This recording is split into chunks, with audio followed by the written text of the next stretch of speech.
السلام عليكم ورحمة الله وبركاته. إن الحمد لله نحمده ونستعينه ونستغفره ونعوذ بالله من شرور أنفسنا ومن سيئات أعمالنا من يهده الله فلا مضل له ومن يضلل فلا هادي له وأشهد أن لا إله إلا الله وحده لا شريك له وأشهد أن محمدًا عبده ورسوله يا أيها الذين آمنوا اتقوا الله حق تقاته ولا تموتن إلا وأنتم مسلمون يا أيها الناس اتقوا ربكم الذي خلقكم من نفس واحدة وخلق منها زوجها وبث منهما رجالا كثيرا ونساء واتقوا الله الذي تساءلون به والأرحام إن الله كان عليكم رقيبا يا أيها الذين آمنوا اتقوا الله وقولوا قولا سديدا يصلح لكم أعمالكم ويغفر لكم ذنوبكم ومن يطع الله ورسوله فقد فاز فوزا عظيما أما بعد. Donne l'autre micro là.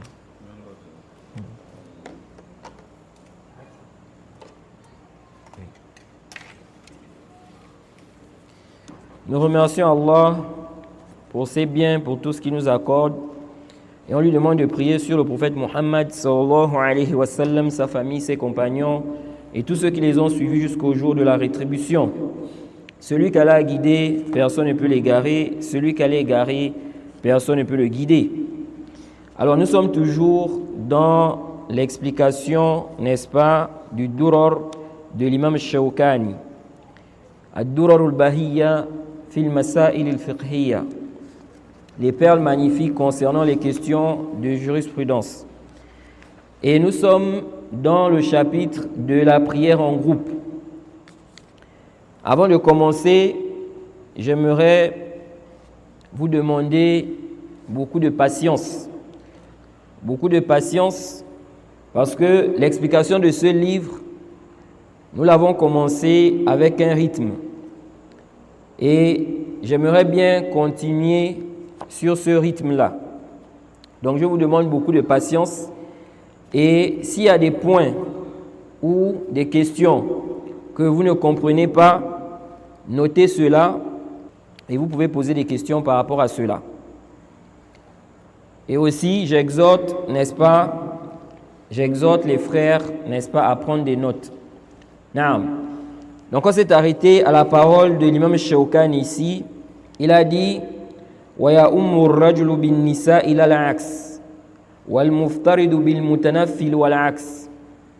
Il a dit l'homme dirige les femmes et non le contraire. Donc les hommes dirigent les femmes ne dirigent pas les hommes dans la prière. Et on avait déjà expliqué ça, on avait détaillé cela. Ensuite il a dit ici وَالْمُفْتَرِدُ بِالْمُتَنَفِّلِ وَالْعَكْسِ. Il dit celui qui prie une prière obligatoire peut diriger celui qui prie une prière surérogatoire et le contraire aussi. Donc celui qui prie une prière surérogatoire peut diriger celui qui prie une prière obligatoire. Et on avait déjà commencé à parler de ce sujet. On a vu que les savants ont divergé concernant, n'est-ce pas, celui-là qui prie une prière obligatoire. Peut-il prier cette prière obligatoire derrière quelqu'un qui prie une prière surérogatoire? Par exemple, le tarawih. On sait que les prières de tarawih, ce ne sont pas des prières obligatoires. Quelqu'un arrive, il n'a pas prié le Isha. Il arrive à la mosquée, il trouve qu'on est en train de prier tarawih. La prière de Isha est obligatoire sur lui. Tarawih, ce n'est pas une prière obligatoire. Alors, est-ce qu'il peut rentrer dans la prière avec l'intention, n'est-ce pas, de prier Isha, alors que l'imam est en train de prier, n'est-ce pas, les Tarawih, donc une prière qui n'est pas obligatoire. Ça peut être aussi, n'est-ce pas, le cas de quelqu'un qui a manqué une prière. Il a manqué une prière et il trouve quelqu'un en train de prier une prière surérogatoire. Peut-il prier, n'est-ce pas, avec ce dernier? C'est ça le sujet ici. Et on a vu que les savants ont divergé par rapport à ce sujet-là. Certains savants ont dit, et ça c'est la majorité, n'est-ce pas, des jurisconsultes, parmi les Malikites, les Hanabila, les Hanafiya, ils ont dit, ce n'est pas valable. Tu ne peux pas prier, n'est-ce pas, une prière obligatoire derrière quelqu'un qui prie une prière surérogatoire. Certains ont dit c'est permis, mais à condition, n'est-ce pas, que les actes concordent, que les actes des deux prières-là concordent, même si le nombre de raka'at n'est pas le même. Et on va voir que cette mas'ala, n'est-ce pas, elle prend vraiment forme lorsqu'on parle de la prière de Koussouf et puis la prière de Janaza. Donc la prière de l'éclipse. La prière de l'éclipse. Quelqu'un peut-il prier une prière, n'est-ce pas, obligatoire derrière l'imam qui est en train de prier la prière de Koussouf, ou bien l'imam est en train de faire la prière mortuaire, la prière sur le mort. Quelqu'un n'a pas prié Zuhr. Est-ce qu'il peut rentrer dans la prière avec l'intention de Zuhr? Il prie avec l'imam. On va parler de cela en détail. Donc certains savants ont dit, si les actes ne concordent pas, vous ne pouvez pas. Tu ne peux pas. Donc tu peux prier, n'est-ce pas, derrière quelqu'un qui prie, n'est-ce pas, une prière quoi? Derrière quelqu'un qui prie une prière surérogatoire. Ok? Mais il ne faut pas que quoi?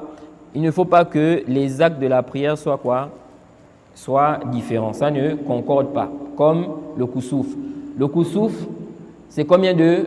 Comment on prie la prière de Koussouf? Qui connaît? La prière de l'éclipse. La prière de l'éclipse. 2 rak'at. Naam. Et on fait ça comment?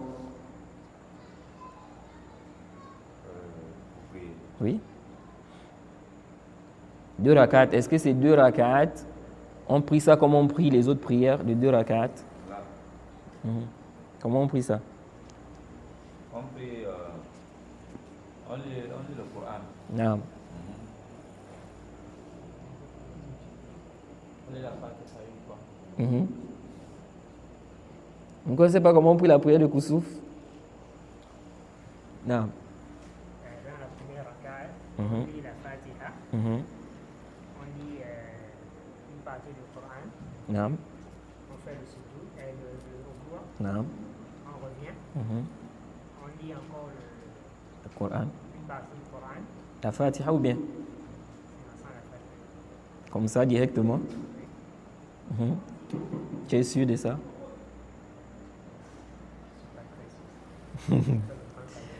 Non. Non.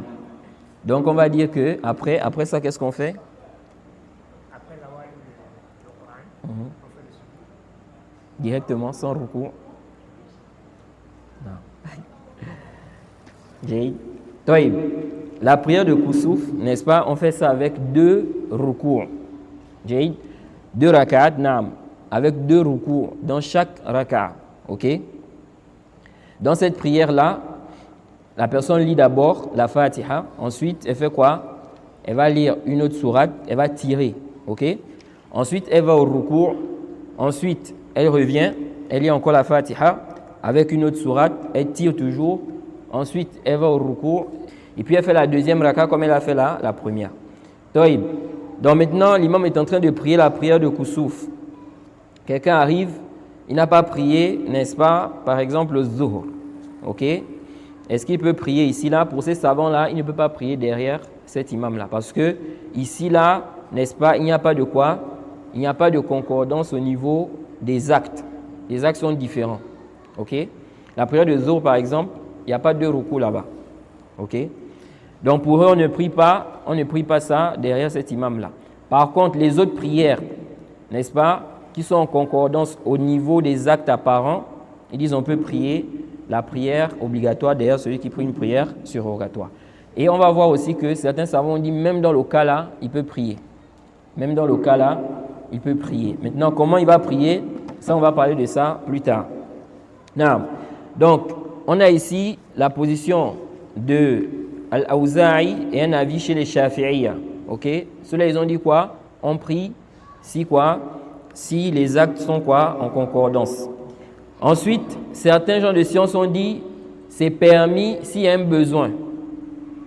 Donc, s'il n'y a pas de besoin, non. Donc, tu peux prier une prière obligatoire derrière quelqu'un qui prie une prière surrogatoire. S'il y a un besoin.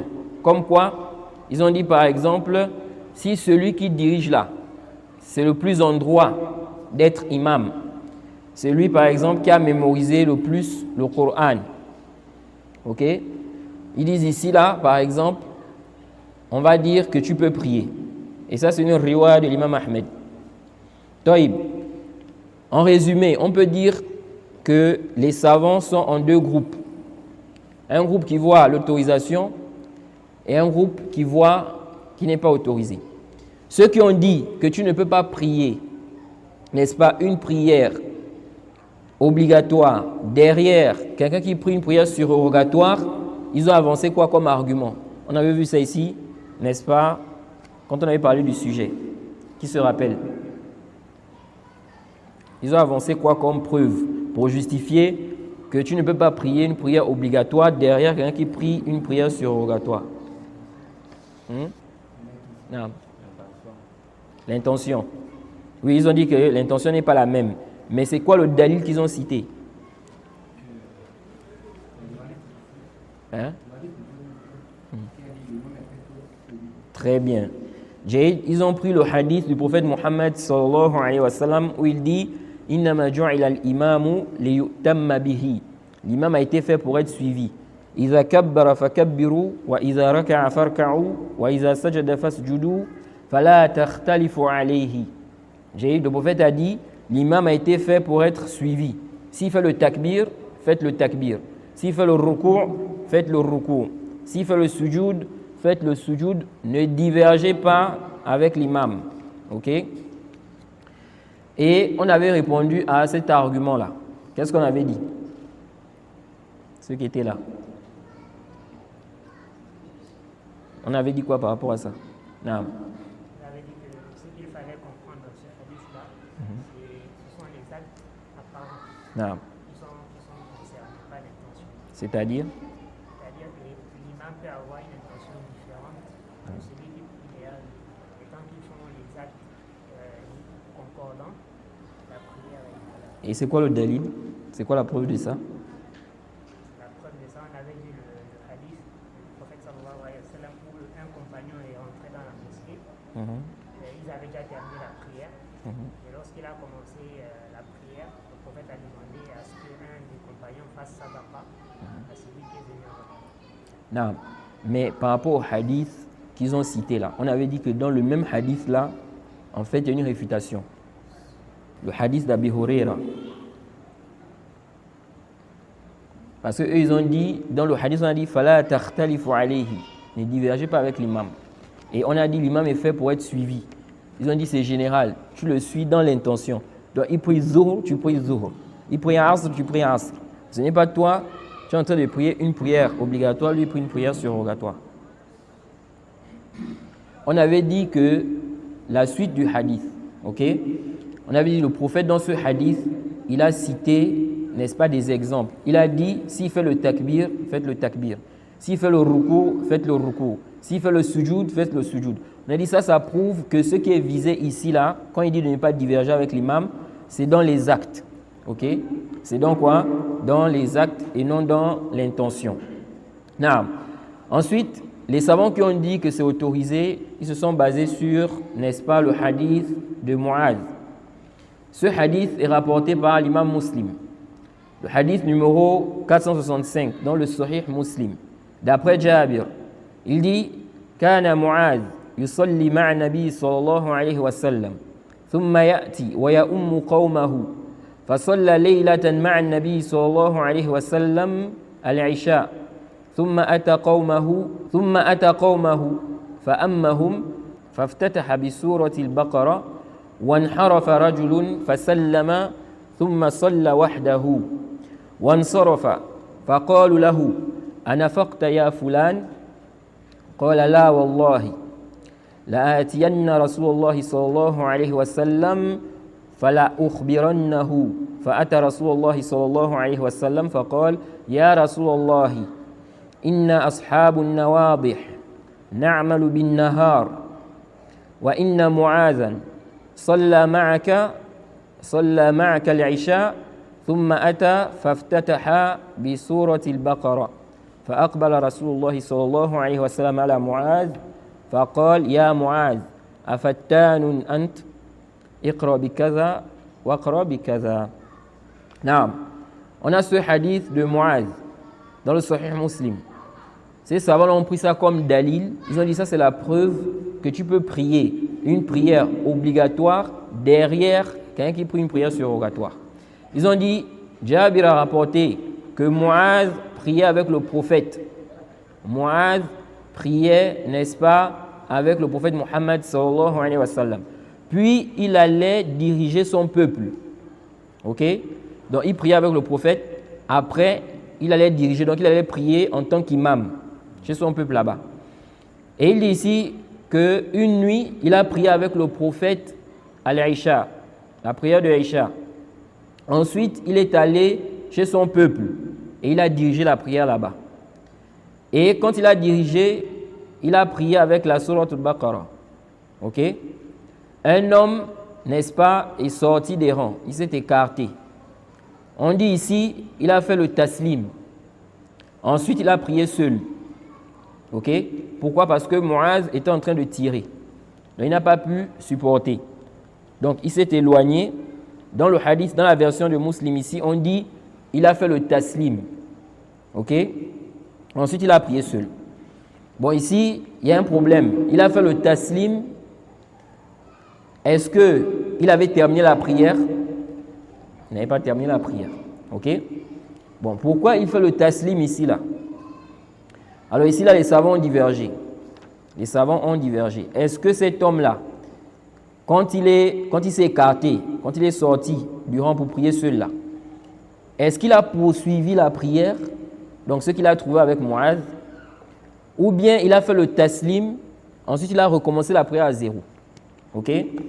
Ce qui est juste, le plus savant, c'est que l'ajout là, qui est venu dans Muslim, fasallama, il a fait le taslim. Ça c'est quoi? C'est marginal, c'est shaz. Jayd, c'est marginal, c'est-à-dire que ce n'est pas prouvé. Celui qui a rapporté ça, c'est qui? C'est Mohammed ibn Abbad. Il a rapporté ça d'Ibn Uyayna.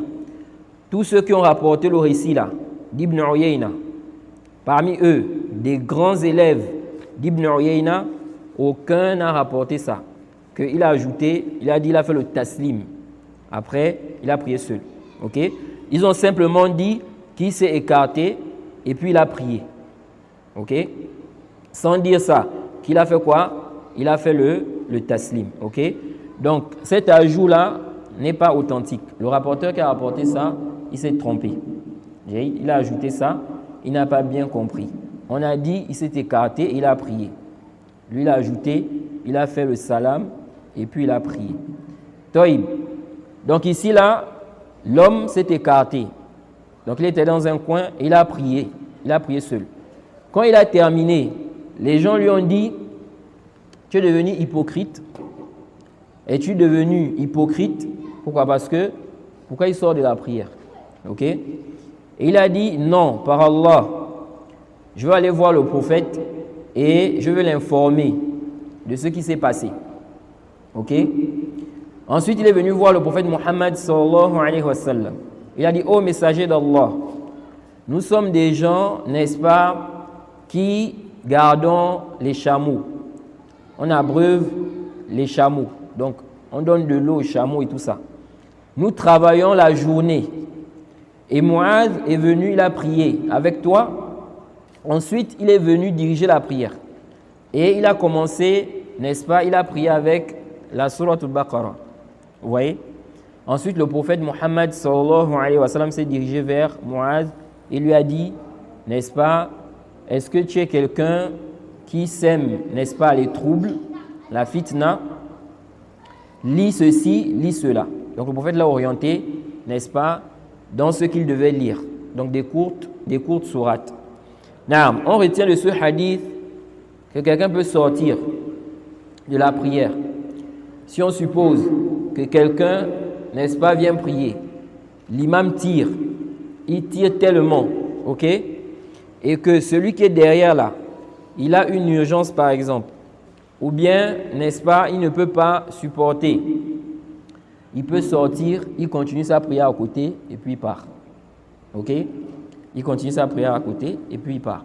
Car ce compagnon-là, quand il a fait ça, le prophète ne l'a pas blâmé.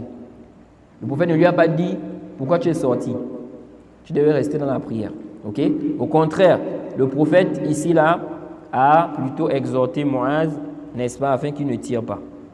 Non. Alors, c'est quoi l'aspect argumentatif ici là? L'aspect argumentatif, ils ont dit Muaz a prié la prière de Aïcha avec le prophète. Ensuite, il allait diriger son peuple.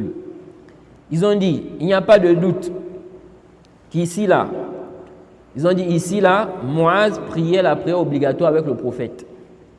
Donc quand il partait maintenant diriger son peuple là, ce n'était plus une prière quoi? Obligatoire. Parce que le prophète Mohammed sallallahu alayhi wa sallam dans un hadith, il a interdit de prier une même prière obligatoire 2 fois. Ok? Si tu as prié Zuhr par exemple, tu ne dois plus prier Zuhr encore. Ok? Quand tu as prié ça, c'est fini. Et puis, il y a des gens parfois qui posent cette question-là concernant le jam'. Parfois, ça arrive, quelqu'un a fait le jam'. Il a regroupé par exemple le Zuhr avec le Asr. Ok? Par exemple, on va dire, il était en voyage. Ok? Il a regroupé. Ensuite, il est arrivé. Quand il est arrivé là, il trouve que les gens sont en train de prier le Asr. Ok? Est-ce que celui-là doit encore obligatoirement prier le Asr? Non. Ok? Il ne prie plus quoi? Le Asr. Ou bien, quelqu'un a fait le jam' pour une raison. Ensuite, la raison là n'est plus présente. Quelqu'un, par exemple, il avait un besoin. Parce que le jam' regroupé entre 2 prières, on peut le faire s'il y a un besoin. Quelqu'un, par exemple, n'est-ce pas, il avait une urgence ou un travail qu'il voulait faire. Et dans ce travail-là, c'était difficile pour lui d'accomplir quoi? Chaque prière à son temps. Donc, il a fait le jam' ici, là. Ok? Comme on a dit, on peut faire le jam' s'il y a un besoin, mais ça ne doit pas être quoi? Une habitude. Naam. Il a fait ça. Ensuite, la chose qu'il voulait faire là, n'est-ce pas? Il ne va plus faire cela. Est-ce qu'ici, là, il va reprendre la prière? Donc, la deuxième prière qu'il a accomplie ici. Ici, là, nous disons quoi? Ce n'est pas obligatoire. Naam. Donc, ici, là, ils ont dit Muaz priait avec le prophète la prière obligatoire. Donc, quand il allait diriger, n'est-ce pas, son peuple, il priait une prière surrogatoire. Il était imam. Donc, ceux qui étaient derrière là, ils étaient en train de prier une prière obligatoire. Derrière, quelqu'un qui prie une prière surrogatoire. Ils ont dit ça sur le dalil qui montre que c'est permis. Naam. Il faut savoir que les savants qui ont pris l'autre position, ils ne sont pas restés comme ça. Ils ont répondu à cela. Jade, ils ont répondu à cet argumentaire-là. Ils ont dit, le hadith en question là, naam, le hadith est authentique, c'est sahih. Le hadith est dans le sahih muslim et autres. Sauf que, dans le hadith, la partie où on dit que Muaz priait avec le prophète, ensuite il allait diriger son peuple là. Ils ont dit cette partie-là n'est pas authentique. Ok? Cette partie-là n'est pas authentique. Pourquoi? Ils ont dit parce que cette partie a été rapportée par Amr ibn Dinar. Ok? Et que c'est le seul qui a rapporté cela. Tous ceux qui ont rapporté le récit là de Jabir, parmi eux, Muharib ibn Dathar, parmi eux, Abu Zubayr, parmi eux, Abu Salih, parmi eux, Muaz ibn Abdillah. Tous ont rapporté le récit là. Ils ont simplement rapporté que Muaz priait avec son peuple et puis tirait. Ok? Ils n'ont pas rapporté qu'il a prié avec le prophète, il priait avec le prophète et puis il allait diriger son peuple. Donc ils ont dit, cet ajout-là n'est pas authentique. Deuxièmement, dans le récit, on voit que celui qui allait se plaindre auprès du prophète, il a dit au prophète que Muaz prie avec toi. Ensuite, il vient nous diriger. Ensuite, il vient diriger la prière et il tire. Donc, il lit la sourate Baqarah. Ils ont dit, parce que là aussi, il y a un ishkal. Si on dit là-bas qu'au début, ce n'est pas authentique, quand on dit que Muaz priait avec le prophète, ensuite, il allait diriger son peuple. Mais à la fin du récit, celui qui est venu se plaindre, il a dit, Muaz prie avec toi. Ok? Ensuite, il vient nous diriger. Vous voyez, donc c'est toujours ici. Ils ont dit ça aussi, ce n'est pas authentique. Ok? C'est Sufyan ibn Uyayna qui rapporte cela de Amr ibn Dinar. C'est le seul qui est venu avec ça. Jaïd, c'est le seul qui est venu, n'est-ce pas, avec ça. Ceux qui ont rapporté ça, 2 rapporteurs ont rapporté cela, ils n'ont pas mentionné cela. Donc ils ont dit, on ne peut donc pas prendre cela comme argument. Ça, c'est la première objection qu'ils ont avancée. Au niveau de quoi? L'authenticité. Mais ça, ce n'est pas juste. Ça, ce n'est pas quoi? Ce n'est pas sahih. Ce qui est juste, le récit est authentique. Du début jusqu'à la fin. Ok? De dire que la partie où on a dit que Muaz priait avec le prophète, ensuite il allait diriger son peuple, ce n'est pas authentique. Ça, ce n'est pas sahih.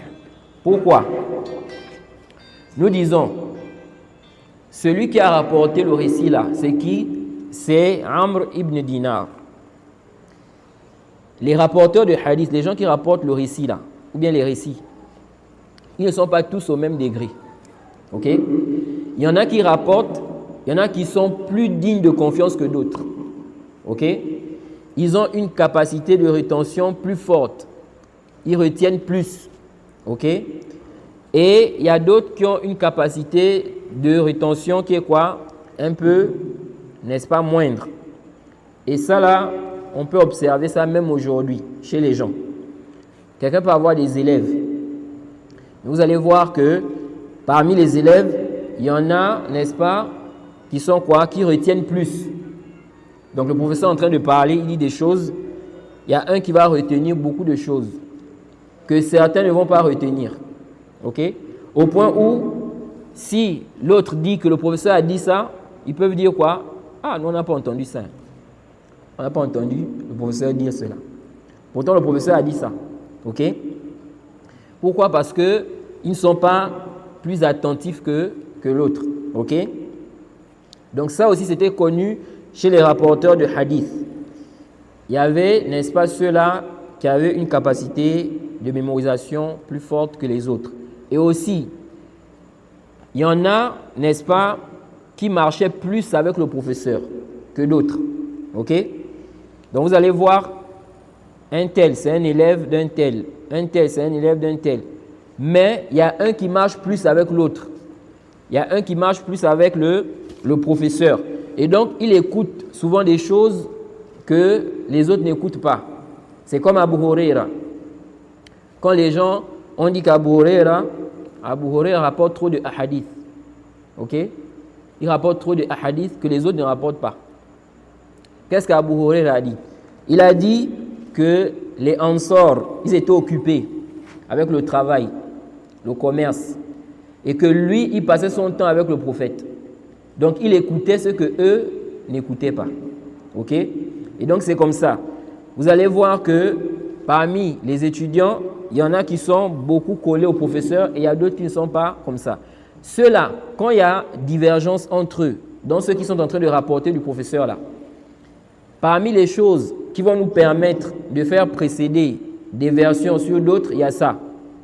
La mulazama. Le fait qu'un tel, on sait qu'il est toujours avec le professeur. Il est beaucoup plus avec le professeur. Donc, s'il y a une divergence entre lui et un autre, qu'on sait que bon, parfois il vient voir le professeur, parfois il est avec le professeur, mais pas comme l'autre là, on va faire précéder sa version. Ok? C'est comme ça qu'on fait le tarjih. Et donc, ici là, Amr ibn Dinar, n'est-ce pas, c'est quelqu'un qui est au-dessus. On le fait précéder sur tous ceux qui ont rapporté le récit là. on le fait précéder sur tous ceux qui ont rapporté le récit là. Si on regroupe les riwayat d'Abu Salih par exemple, Muharib, ok, tout ce qu'ils ont rapporté de Jabir, ça n'atteint pas le nombre de hadiths que Amr ibn Dinar a rapporté de Jabir. Donc ça veut dire qu'il a plus, n'est-ce pas, été avec Jabir. Ok? Donc ce genre de rapporteur là, il est probable qu'il entende ce que les autres n'ont pas quoi entendu dans le récit. Ok? De même aussi, il n'est pas le seul. Ils ont dit que Amr ibn Dinar est le seul qui a rapporté le récit là. Ça, ce n'est pas sahih. Il y a Mohammed ibn Ajlan aussi qui a rapporté le récit là, d'après Ubaydillah ibn Muqsim, d'après Jabir, dans les Sunan Abi Daoud, également dans le Sahih d'Ibn Hibban et Ibn Khuzayma. Donc ça c'est un. Donc premièrement, on dit Amr ibn Dinar, n'est-ce pas, il surpasse tous les autres qui ont rapporté quoi? Le récit là de Jabir. C'est vrai qu'Abu Zubayr, il a rapporté de Jabir et il rapporte beaucoup de récits de Jabir aussi. Abu Zubayr là. Mais Abu Zubayr, son problème, c'est que sa capacité de mémorisation, n'est-ce pas, elle est moindre par rapport à Amr ibn Dinar. Non. Donc, premièrement, on dit Amr ibn Dinar, on le fait précéder sur tous les autres. Ok? Il est plus digne de confiance que tous les autres. Deuxièmement, Amr ibn Dinar n'est pas le seul à avoir rapporté ça. Mohammed ibn Ajlan a rapporté cela également, même si Mohammed ibn Ajlan, c'est un rapporteur aussi qui a une capacité de mémorisation, n'est-ce pas, qui n'est pas vraiment forte. Mais ici, là, le fait qu'il rapporte le même récit que Amr ibn Dinar, ici, là, on dit quoi? Le fait qu'il rapporte ce même récit-là, ça vient donner une force, n'est-ce pas, au récit. Naam. Concernant Sufyan ibn Uyayna aussi, nous disons que Sufyan ibn Uyayna fait partie de ceux qui connaissaient le plus Amr ibn Dinar. Ok? Il fait partie de ceux qui connaissaient le plus Amr ibn Dinar. Et l'imam Ahmed ibn Rajab rapporte même qu'il a dit qu'il est celui qui connaît le plus Amr ibn Dinar. Donc si on doit ici prendre ou bien comparer sa riwaya avec la riwaya des deux autres, ok, on va faire précéder ici la riwaya d'Ibn Uyayna. Naam. Ensuite, parmi les choses également que ces savants-là ont avancé, ils ont dit ce récit-là, on n'a pas un dalil. On n'a pas un dalil dans le récit qui justifie, ok, que le prophète était au courant. On n'a pas un dalil dans le récit qui justifie que le prophète était au courant, que Muaz priait avec le prophète, ensuite il allait diriger son peuple. Ok? Ici, là, c'est sur quelle base? C'est sur la base que la riwaya, on dit que le compagnon est venu voir le prophète. Il a dit au prophète que Muaz prie avec toi. Ok? Ensuite, il vient diriger la prière, il vient nous diriger la prière. C'est sur la base que cette riwaya n'est pas authentique. Parce que si on dit que c'est authentique, on ne peut pas dire ça. Ok? On ne peut pas dire que le prophète n'était pas au courant. Parce qu'il est venu dire au prophète que Muaz prie avec toi. Ensuite, il vient diriger la prière avec nous. Ok? Donc, le prophète était au courant. Mais comme eux, ils ont vu que la riwaya n'est pas authentique, ils ont dit donc il n'y a pas une preuve qui montre que le prophète était au courant de ça. Pour dire que le prophète a approuvé ça. Ok? Mais ça là, ce n'est pas juste. Pourquoi ce n'est pas juste? Parce que déjà, nous disons la riwaya est authentique. Le prophète était au courant. On a expliqué ça tout à l'heure. Deuxièmement, on dit, supposons même qu'il n'y avait pas cette riwaya là. Ok? La prière, c'est quelque chose qui se répète. Ok? 5 fois par jour. Et dans le récit, on dit Kana Muaz. Muaz priait avec le prophète. Ensuite, il allait diriger son peuple. Ce qui est apparent, c'est qu'il répétait ça. Ce n'était pas une chose qu'il a eu à faire une seule fois. Ok? Donc, il priait avec le prophète souvent. Et puis après, il allait diriger son peuple. Et le terme Kana aussi en arabe, ça montre, n'est-ce pas, la répétition. Ok? Ghaliban, le plus souvent. Toïb. Nous disons ça, c'est un. Deuxièmement, comment on va dire quelque chose comme ça là qui se répète? Ok? Muaz a fait ça pendant combien de temps? Ça peut être des années. Le prophète n'a jamais été au courant de ça. Ok, supposons, le prophète n'était pas au courant, mais Allah était au courant. Ok, Allah était au courant de ça. Donc, si c'était interdit, on devait avoir un dalil qui interdit ça. Parce que Mu'adh ici, là, il a appliqué ça, il faisait ça. Donc ça veut dire quoi? Si cet acte-là était interdit, Allah devait, n'est-ce pas, interdire, ou bien le prophète devait, n'est-ce pas, on devait avoir un dalil, une preuve, n'est-ce pas, qui montre l'interdiction de cela. Non, c'est la zone. On va faire la zone à 40. C'est quelle heure là? 30. On va prier à 20h, Inch'Allah. Non.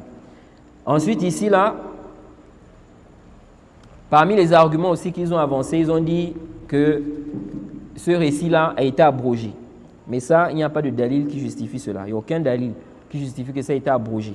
Et ça, c'était quand, n'est-ce pas, on priait la prière obligatoire, une même prière obligatoire 2 fois. Ok? Ça, ce n'est pas juste. Déjà, il n'y a pas un dalil qui justifie qu'avant, on pouvait prier une prière obligatoire 2 fois, et puis ça a été abrogé. Deuxièmement, il n'y a pas de dalil qui justifie l'abrogation. Ensuite, ils ont dit, vous dites ici là que Mu'adh a prié avec le prophète. Ensuite, il est allé diriger son peuple. Ok. Mais qu'est-ce qui prouve qu'il priait avec le prophète la prière obligatoire?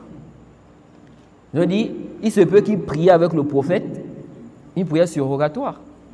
Et puis maintenant, il allait prier la prière obligatoire avec son peuple. Ok? Non. Déjà, le récit refute ça. Parce que dans le récit, on a dit, il priait quoi? Le Isha. Ok? Mais comme eux, ils ont vu que la partie là, on dit qu'il priait avec le prophète, et puis il allait prier, c'est pas authentique. Donc, ici là, ce n'est pas vraiment un argument contre eux. Ok? Jusqu'à ce qu'on démontre, comme on a démontré ici, qu'on leur démontre que la riwaya est authentique. Mais nous disons, même sans ça, même sans cette riwaya là, ok? Comment on peut concevoir que Mu'adh va laisser la prière obligatoire? Quand il priait avec le prophète, la prière qu'il priait avec le prophète priait ça où? À la mosquée. Quelle mosquée? La mosquée du prophète, la mosquée de Médine. Ok? Non. La mosquée de Médine, quelles sont les récompenses de celui qui prie là-bas? La prière obligatoire. Qui connaît?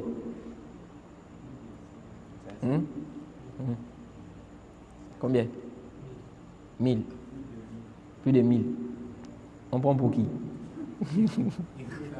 1000 ou plus de 1000? Plus de 1000. Non. Ce qui est juste, c'est meilleur que 1000 prières. Donc ailleurs. En réalité, c'est meilleur que 1000. Ce n'est pas 1000. Beaucoup de gens disent 1000. Ils disent la prière là-bas équivaut à 1000 prières.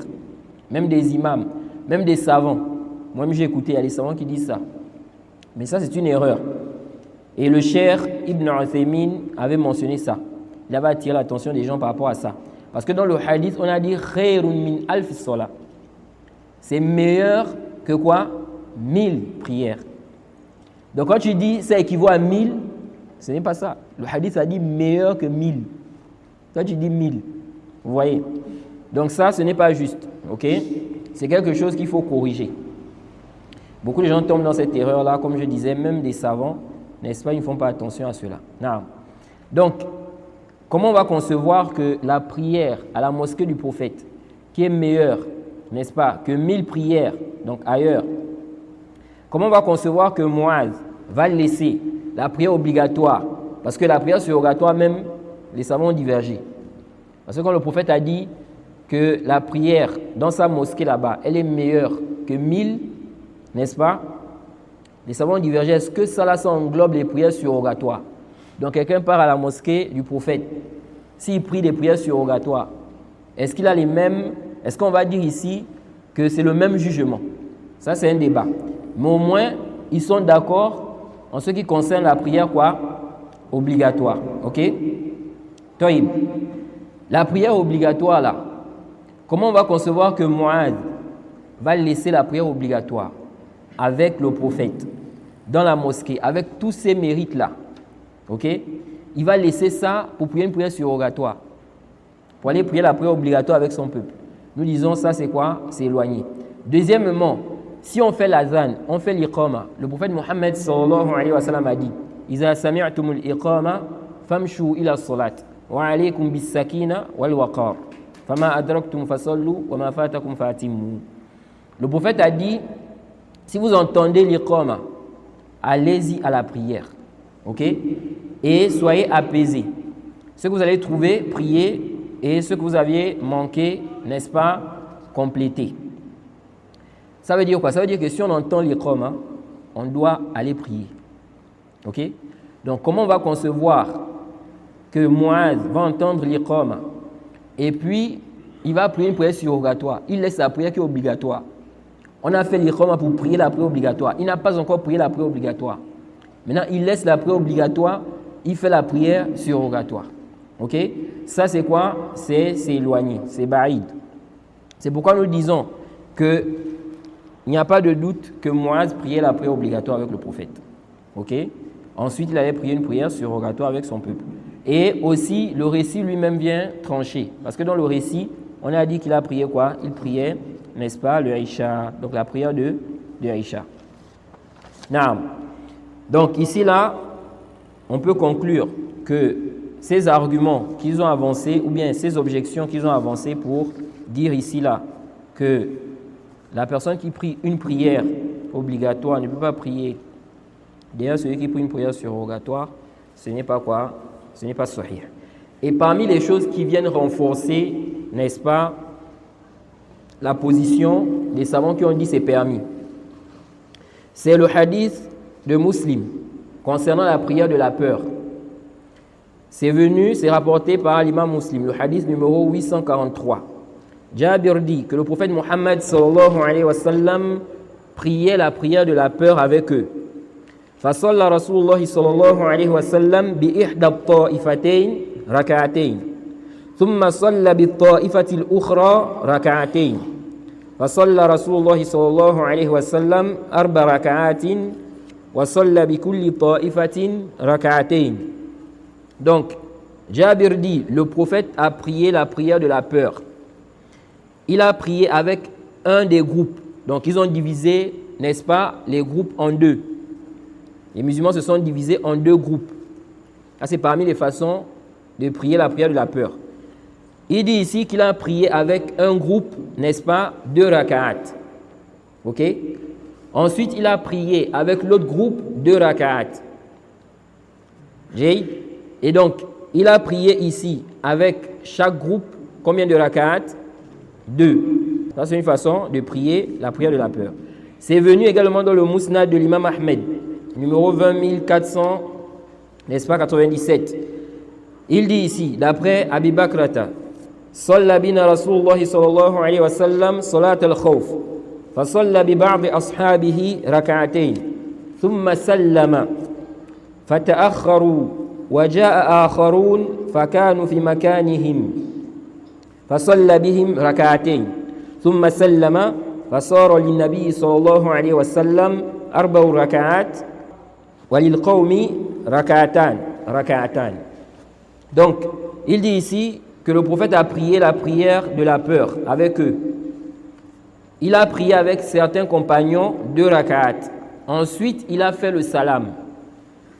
Donc, avec un groupe, il a fait 2 rak'at. Il a fait le salam. Il dit ensuite, les autres sont venus, n'est-ce pas, à l'endroit de ceux qui ont prié au départ là. Et ils ont prié aussi avec le prophète 2 rak'at. Et le prophète a fait le salam. Et ce hadith est authentique. L'aspect argumentatif. Quand le prophète a prié 2 rak'at ici, s'il a fait le salam, ça veut dire quoi? On est en train de prier la prière obligatoire. Ok? S'il fait le salam, ça veut dire quoi? Que la prière est quoi? Est terminée pour lui. Ok? Donc quand il fait encore 2 rak'at, ça veut dire que les 2 rak'at qu'il fait là, n'est-ce pas? Ce n'est pas quoi la prière quoi? Obligatoire. Ok? Et dans tous les cas, si quelqu'un dit par exemple, il se peut que ce qu'il a prié avec les premiers là, c'était une prière quoi? Surrogatoire. Ok? Ça ne va rien changer. Ok?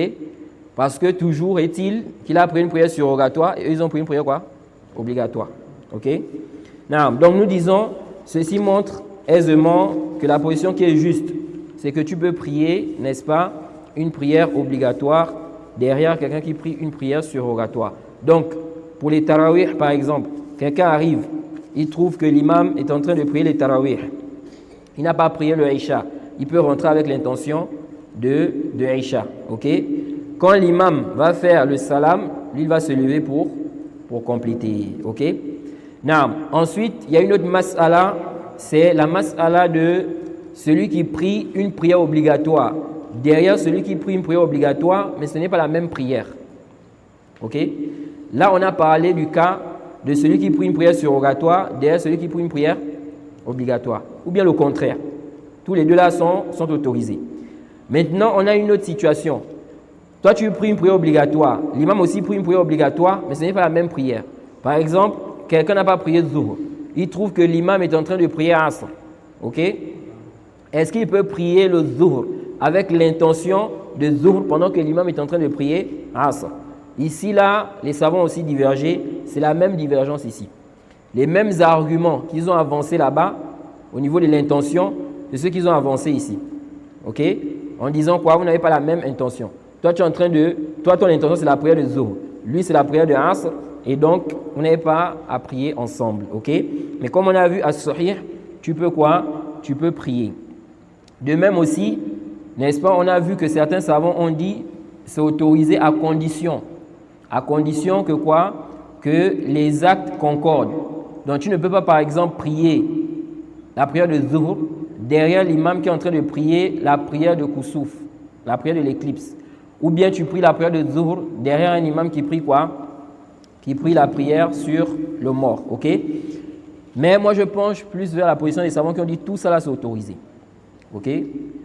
Tout ça là, c'est autorisé. Il n'y a pas de différence. Du moment où, n'est-ce pas? Ici, nous disons que quand le prophète a dit Fala takhtalifu alayhi, ne divergez pas avec l'imam, qu'il vise ici les actes, n'est-ce pas? Et qu'on peut sortir de la prière, comme on l'a vu, si on a une excuse. Qu'est-ce qui empêche de suivre un imam ici qui est en train de diriger, n'est-ce pas, la prière de Kusuf ou bien la prière de Janaïs? Ok? Ça veut dire quoi? Si on prend le cas de la prière de Kusuf, l'imam est en train de prier la prière de Kusuf. On a dit que la prière de Kusuf, c'est combien de recours? 2. L'imam est en train de... Il a fait le premier takbir. Ensuite, il a lu la Fatiha. Il a lu une sourate. Ensuite, il va au recours. Si maintenant, moi je dis que je peux prier une prière obligatoire derrière un imam qui prie la prière de Kusuf, comment je vais faire ici là? Qui connaît? J'attends le dernier recours. J'attends le dernier recours. Et comment tu vas faire? Et comment tu vas faire à la deuxième raka? Parce que l'imam va se relever, il va encore continuer, il va encore faire 2 recours. Ou bien? C'est ça, c'est à chaque raka. Pas seulement sur un recours. Mais tu es dans la prière, tu fais comment? Mais je reste debout. Tu restes debout. Qui est d'accord avec lui? L'imam Nawawi a expliqué ça dans le Majmou'. Comment il va faire? Il dit إذا صلى الظهر خلف الجنازة لا يتابعه في التكبيرات والأذكار. Il dit si la personne prie le zuhr derrière un imam qui est en train de prier la prière sur le mort, ok? Il dit il ne le suit pas dans les takbirot et dans les azkar bainaha. Ok? Donc il va faire le takbir, la prière sur le mort. Comment on fait ça? Qui connaît? Vous priez beaucoup? Non. On fait le premier takbir, on dit la Fatiha, on fait le deuxième takbir, on dit Après, on fait la salat. Ah, mais là c'est compliqué. Hein? on fait le deuxième takbir, on prie sur le prophète, on fait le troisième takbir, on prie pour le mort, On fait le dua pour le mort. on fait le dua pour le mort, on fait le quatrième takbir, on prie pour l'ensemble des musulmans décédés, on invoque pour l'ensemble des musulmans décédés. Tu es sûr de ça? C'est prouvé ça? Non? C'est ce qu'il a dit? Non? On fait le premier takbir, on fait la Fatiha, le deuxième takbir, on fait la salade. sur le prophète. Par exemple, on fait le doigt. Il n'y a pas le quatrième takbir? Non. Bon, c'est pas mis au niveau du quatrième takbir, je crois qu'il y a des médias, il y a d'autres qui disent quand tu fais le quatrième takbir, tu fais le islam. D'autres disent quand tu fais le takbir, tu es toi-même et pour l'ensemble. Exactement. Jade. Donc il dit ici là que quand tu suis, n'est-ce pas, l'imam qui prie la prière sur le mort, ici là, tu ne le suis pas dans les takbir. Donc l'imam va faire le premier takbir. Par exemple, toi tu rentres, tu veux prier Zuhr. L'imam est en train de prier, il fait la prière mortuaire. Tu rentres, tu fais le premier takbir. Ensuite, quand l'imam va faire le deuxième takbir, ok, toi tu ne le suis pas dans ça. Donc tu ne fais pas le deuxième takbir, tu restes debout là, ok. Ensuite il dit, إذا كبر الإمام ثانيا إذا كبر الإمام ثانيا تغير المأموم. Il dit maintenant, si l'imam a fait le deuxième takbir, ok, il dit le ma'moum, donc celui qui est derrière là, il a le choix. Donc tu ne vas pas le suivre, n'est-ce pas, dans les takbirotes qu'il va faire, en dehors du premier takbir. Il dit maintenant, quand il fait le deuxième takbir là, tu as le choix. Donc toi qui es derrière là, tu as le choix. Si tu veux, tu sors de la prière. Ok? C'est-à-dire que tu te sépares de lui en fait. Ok? Tu continues ta prière. Il dit, si tu veux aussi, tu l'attends. Donc tu attends jusqu'à ce qu'il va faire le salam. Jusqu'à ce qu'il va faire quoi? Le salam. Après tu continues. Ok? Ensuite il dit, wa iza qtada bi musalli al-kusuf taba'ahu fi ar-ruku' al-awwal. Si maintenant toi ici tu es en train de suivre l'imam qui prie le kusuf. Ok? Il dit tu le suis dans le premier ruku. Le premier ruku tu le suis là-bas. Il dit thumma in sha'a rafa'a ra'sahu ma'ahu. Maintenant si tu veux, quand l'imam va revenir là, quand il va dire Sami Allahu liman hamida, il dit si tu veux, tu te lèves avec lui. Ok? Il dit wa faraqahu.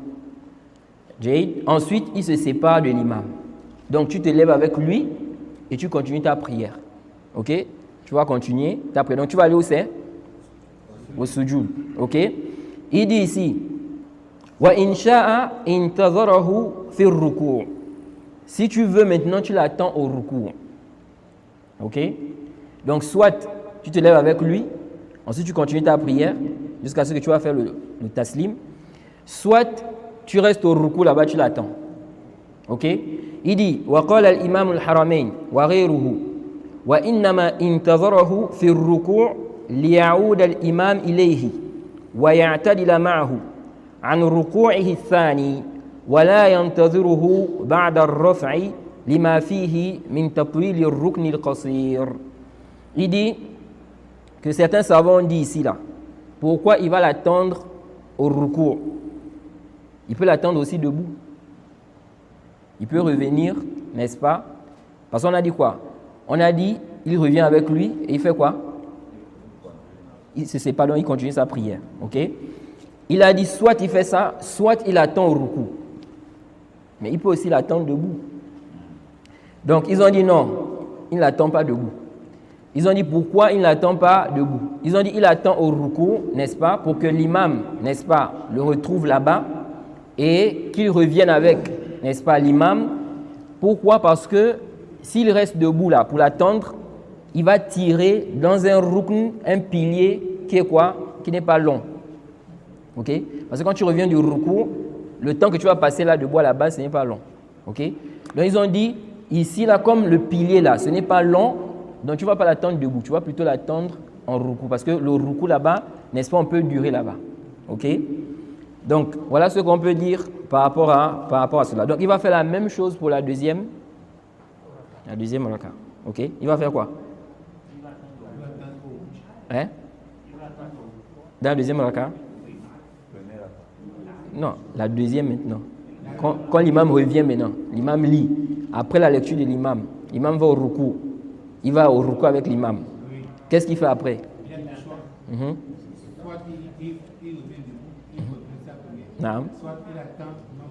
Exactement. Donc on s'arrête ici. On demande qu'Allah nous facilite, qu'Allah nous accorde la compréhension de sa religion. Je crois que c'est l'heure. On n'a pas encore fait la zane. Il faut faire la zane.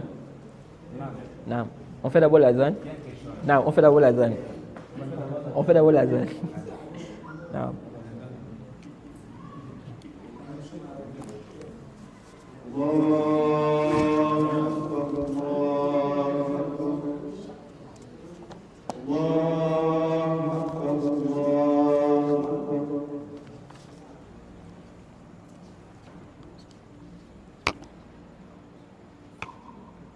Non. Oui. Non.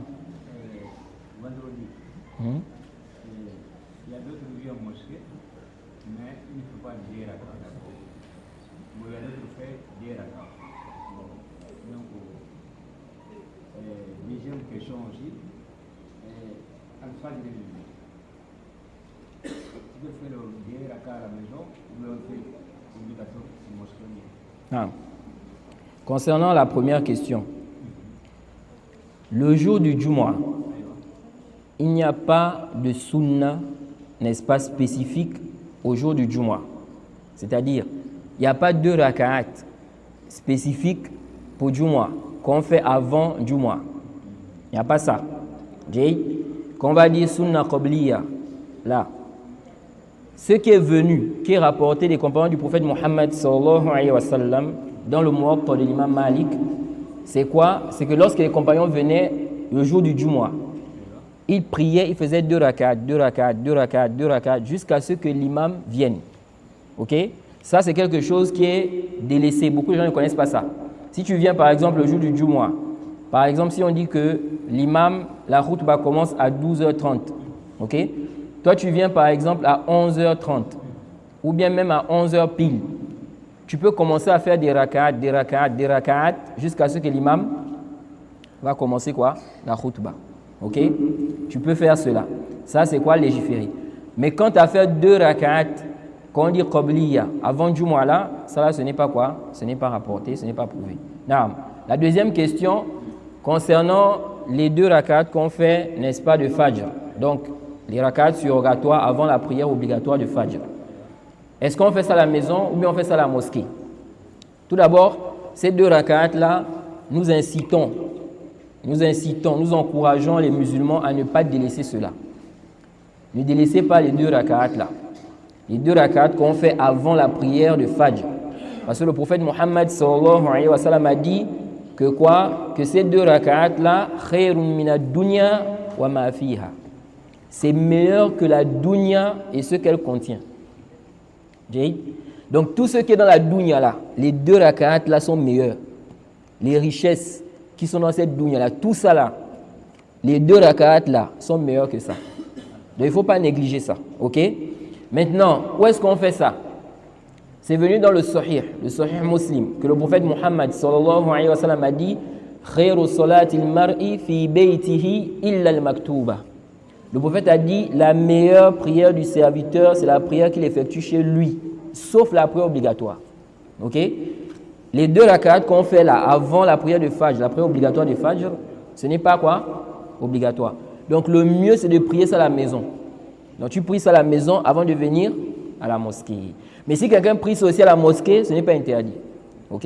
Ce n'est pas interdit, mais c'est mieux de prier ça à la maison. On s'arrête ici, on demande qu'elle nous facilite.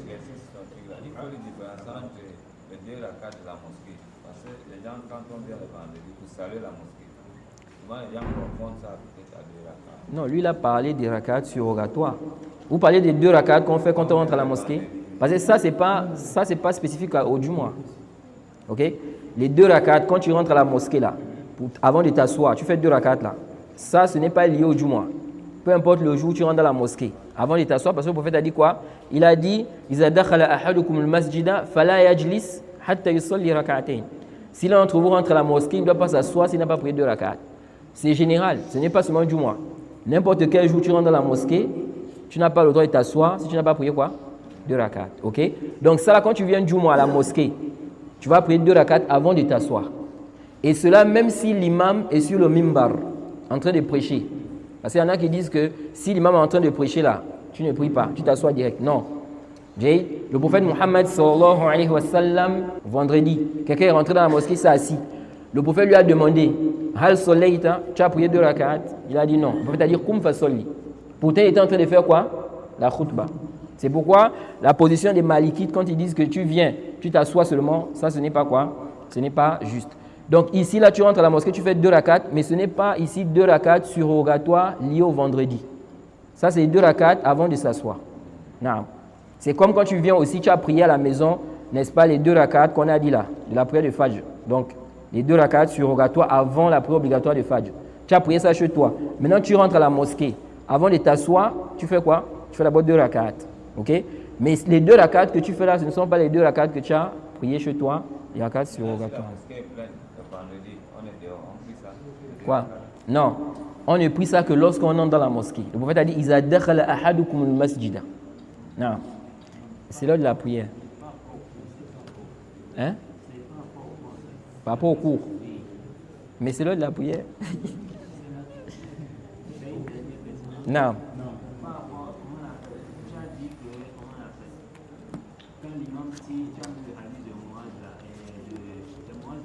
Non. Jabir, quel rapport de Moaz? Non. Non.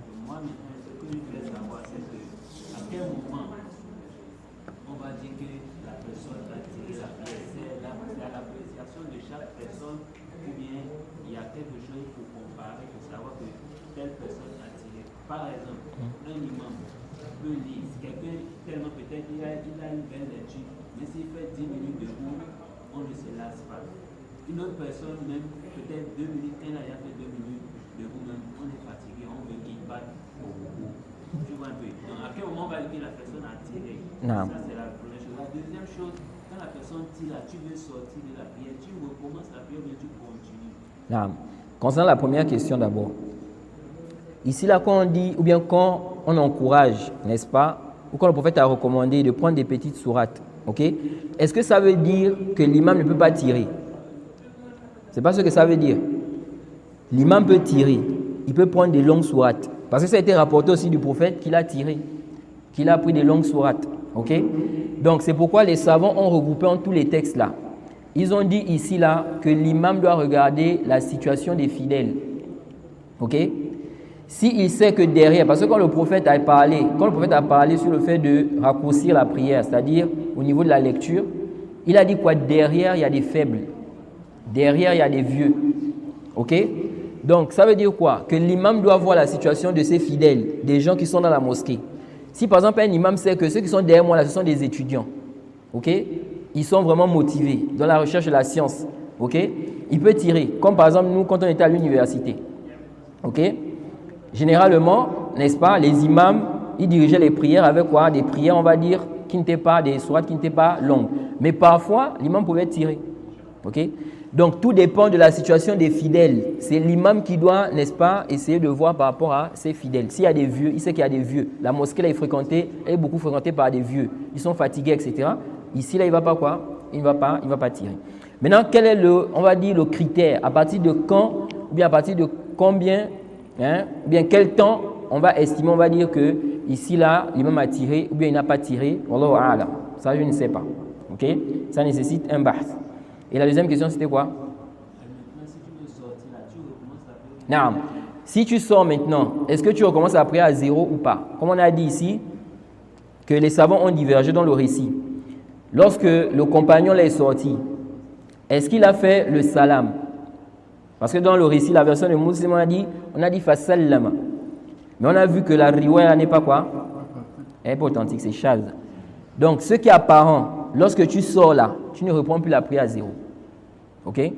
Donc, si l'imam a trop tiré, toi maintenant tu as un besoin, tu es gêné, ok? Ou bien tu as une urgence, tu sors, n'est-ce pas, sans recommencer la prière à 0. Ça veut dire que tu continues ta prière, ensuite tu fais quoi? Tu fais le taslim. Naam. Wa subhanaka Allahumma wa bihamdik wa ashhadu an la ilaha illa anta astaghfiruka wa atubu ilaik.